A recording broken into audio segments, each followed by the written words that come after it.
يا بنت رسول الله صلاة الله وسلامه وتمام على نبيك وأمك وعليك وعلى زوجك وعلى ابنك وعلى من والاكم لله يا حبابتي يا سيدتي يا فاطمة يا بنت رسول الله صلاة الله وسلامه وتمام على نبيك وأمك وعليك وعلى زوجك وابنك وعلى من والاكم لله في كل لحظة أبدا على خلقه ورضا نفسه وزنة عرشه ومداد كلماته والحمد لله آمين آمين يا رب العالمين. جي. على الزهراء على الزهراء وآل البيت طرى مع المختار تصلية تردد اللهم صل وسلم وبارك عليه وعلى آله صلى الله عليه. Just go to the line that we're on because today I have 21 minutes. Um, اللهم صل وسلم وبارك عليه وعلى وعاشت أمة في خير حال تعين المصطفى في كل مشهد صلى الله على محمد. Okay, so we're on the second line. Right, so yesterday we spent some time on the first line. عاشت أمة في كل في خير حال. She lived greatly in the best of states. رضي الله عنها وأرضاها, and of the good things that she would do in her life is تعين المصطفى في كل مشهد, that she was always there to assist the Prophet sallallahu alaihi wasallam, the chosen one, in every instance, every mashhad, every incident, right? Every incident she was there, radiallahu anha wa ardaha, right, to assist her father, right? So from and we mentioned this about her life, right, from the very beginning. In fact, yesterday, Haba Aishoon mentioned it during her class on Tarbiyatul Awlad, um, on nurturing children. I apologize if my translation was unclear. Whenever it's Haba's class, right, and you want to hear the ongoing translation, you need to put on earpieces. You need to use earpieces.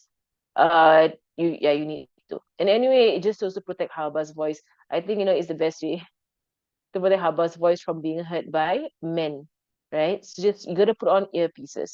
In fact, there I can tell actually when people complain they can't hear me, I can tell who's using earpiece and who's not using earpiece. Use an earpiece, right? Inshallah you'll be able to hear better, inshallah. But anyway, she was mentioning yesterday about Sayyidah Fatimah Zahra and how Sayyidah Fatimah Zahra from a very young age, she was the only one, right, from the very beginning, striving and serving the Prophet sallallahu alaihi wasallam. And so you see, she is, you say that you would say she is the product, of very very fine, and we find prophetic parenting, Sayyidah Fatimah Zahra, right? So she would assist, right, the Prophet sallallahu alaihi wasallam, right, in every incident. So from the beginning of the message, he received the message when she was 5 years old, or just 5 years old, right? And from then on, right, she would witness what the disbelievers would do to her father, and she would witness, the difficulty and the striving that he would go through. All of this built her. It built her as a human being, as a Muslimah. It built her character, radiallahu anha wardaha. And of the first incidences that we know, in the life of Sayyidah Fatimah Zahra, right, is the famous incident of, when Rasulullah sallallahu alaihi wasallam was by the Kaaba and he was praying, and he was worshiping Allah subhanahu wa ta'ala, minding his own business. And it is basically how foul, right, the enemies of Islam were in the time of Rasulullah sallallahu alaihi wasallam, and they still are, right, towards Rasulullah sallallahu alaihi wasallam, minding his own business by the Kaaba praying, right? And Sayyidah Fatima Zahra was there. Why? Because she followed her father around, and she follows her father around. She was around 10 at this time. She was not 5, around 10, at this time, and she would follow her father around just to check on him, just to see if he's okay. MashaAllah, right? MashaAllah. And this is how, he has raised, sallallahu alaihi wasallam, a child who cares about everybody else. Right? And she was, and you will see very strongly, very prominently in her character, right? She cared about everybody else. Sayyidah Fatima Zahra, she's truly her father's daughter. And the kind of raising, instilling in her selflessness. And you ask the question, how did Rasulullah sallallahu alaihi wasallam and his wife Sayyidah Khadija instill in their children, all of them, and then especially so Sayyidah Fatima Zahra, selflessness in themselves? And it is by action. Selflessness is taught by, action.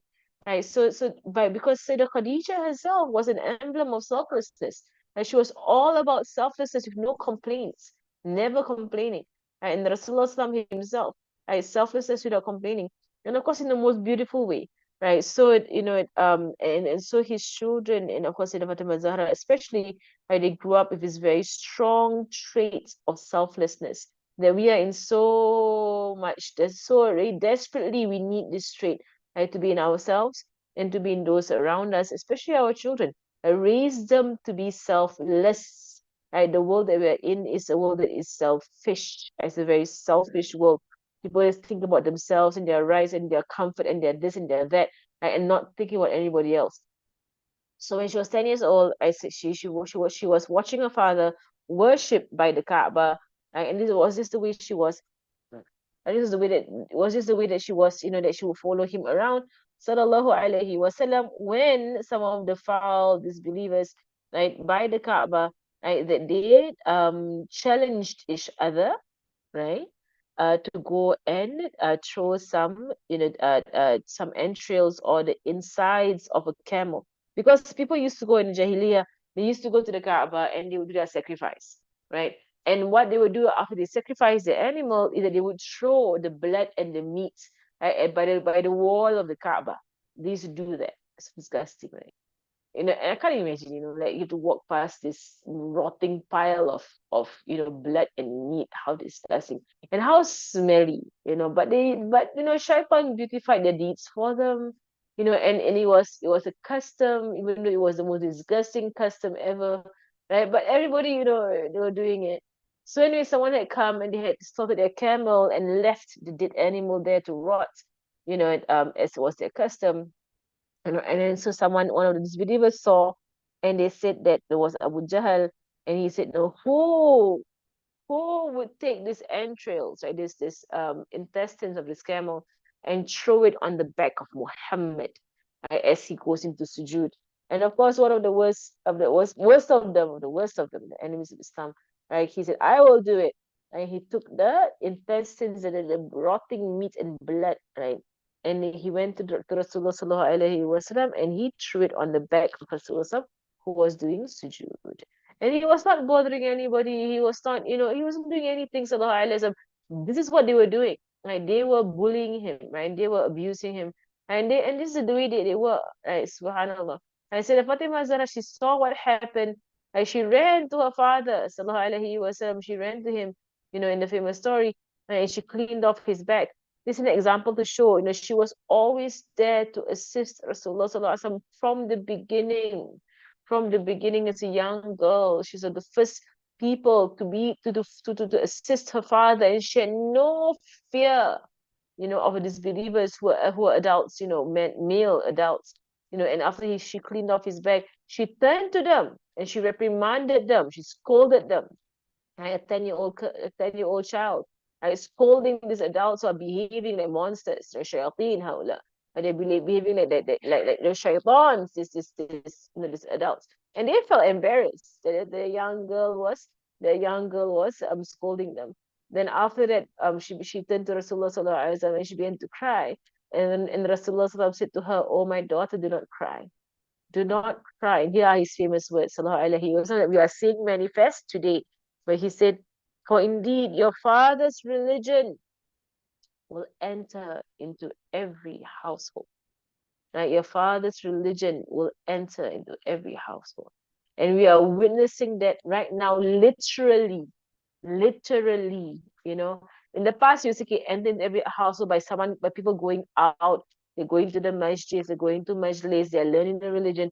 They go back home, they bring the religion, right? Entering into every household, right? But now, or entire households, embracing Islam and so forth. But right now, right, the religion is entering into every household, literally right into our private bedrooms, right, on our devices, right, on our devices, on our computers, on our phones. The religion has come right in, right, by the words of the Prophet sallallahu alaihi wasallam.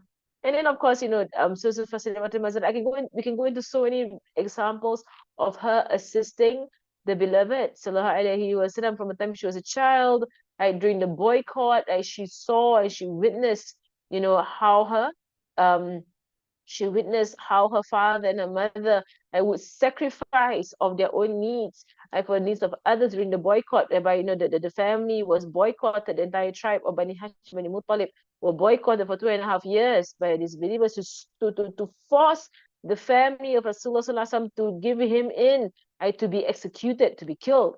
But he refused, and they were believers and disbelievers in the family. They refused, to give Rasulullah to the Quraysh to be killed, right? And they boycotted the family for 2.5 years. Sayyidah Fatima Zahra was a teenager at that time, and she witnessed this boycott, and she stood by her parents, and not with not a single complaint. That is why, there's a statement, that difficult lives, produce fine men. It's a statement. Difficult lives produce fine men, and fine men produce easy lives. Means for their children. And easy lives produce rotten men. I produce rotten men. And rotten men produce difficult lives because they have no character, they have no, values, that they, begin to ruin the earth, to destroy the earth, which makes things difficult. And in difficult, in difficult times to produce strong men.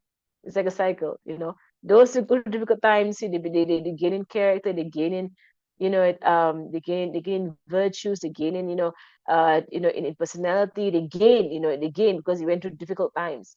They become fine men. Now, because they're so fine, right, that they produce, times that will be easy. And then their children go through these easy times and become rotten people, right? Because you don't learn any values whatsoever. Right? And then these rotten people lead to difficult times thereafter. I've seen this quote. It's true. It is true, So anyway, Allahumma salli wa sallim bari alayhi wa ala alihi.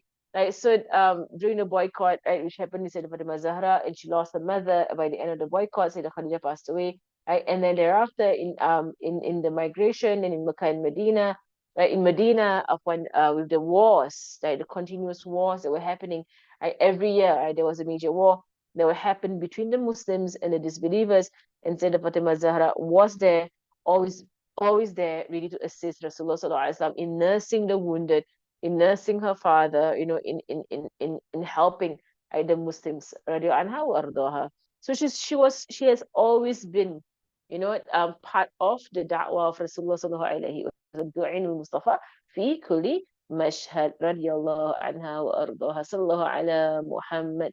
The next line. Mhm.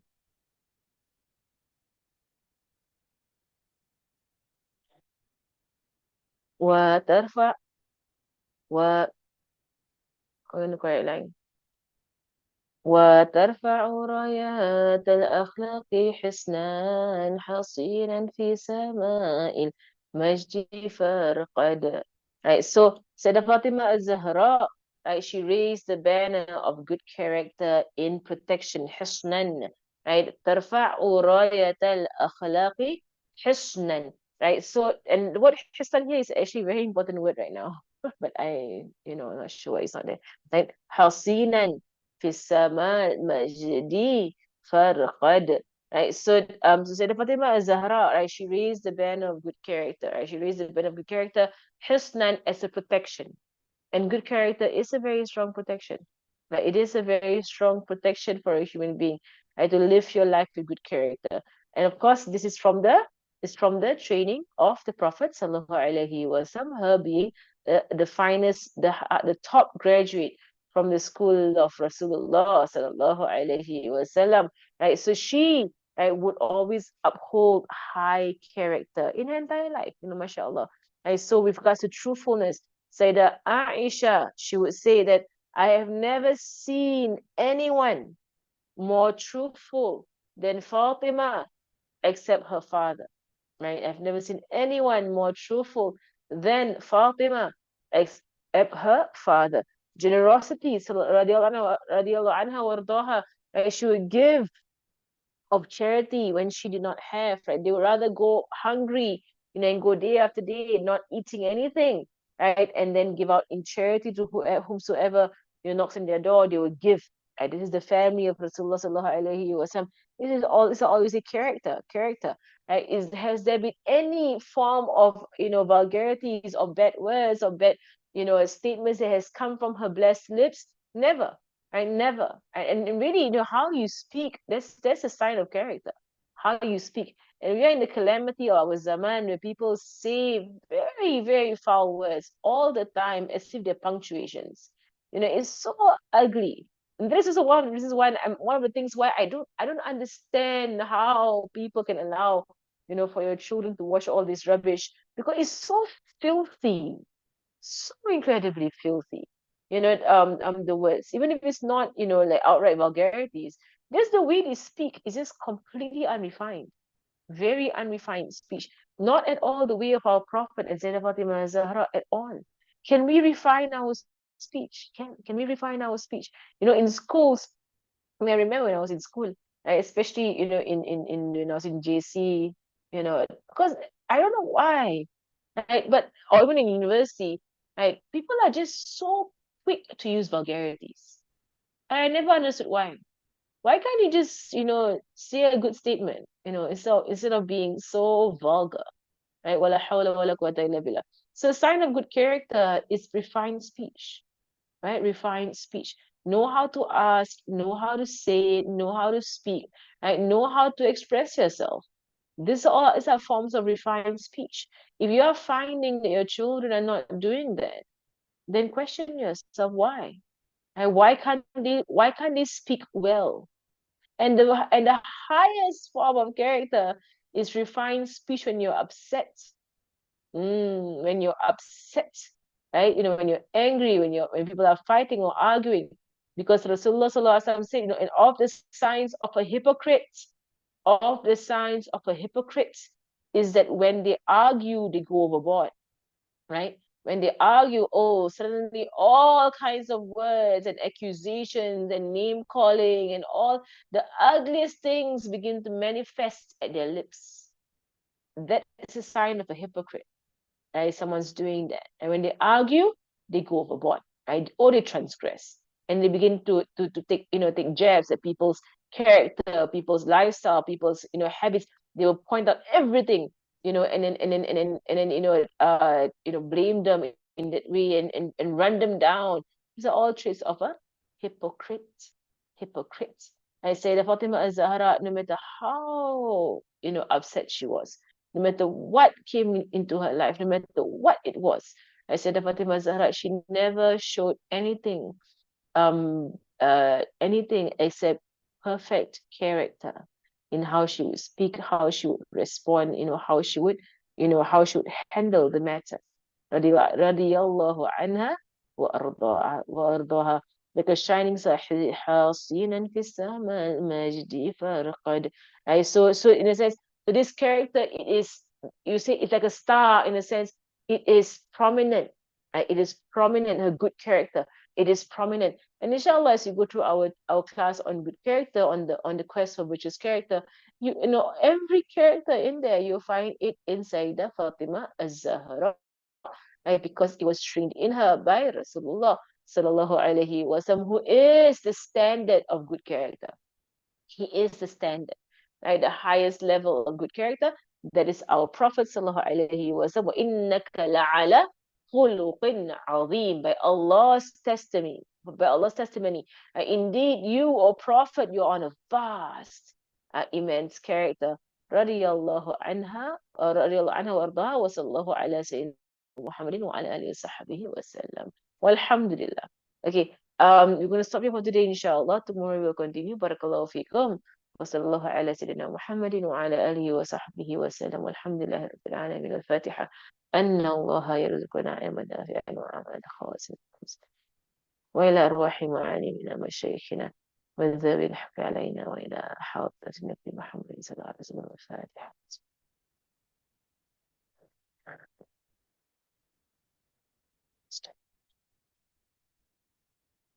سبحانك اللهم وبحمدك أشهد أن لا إله إلا أنت أستغفرك وأتوب إليك. السلام عليكم ورحمة الله وبركاته.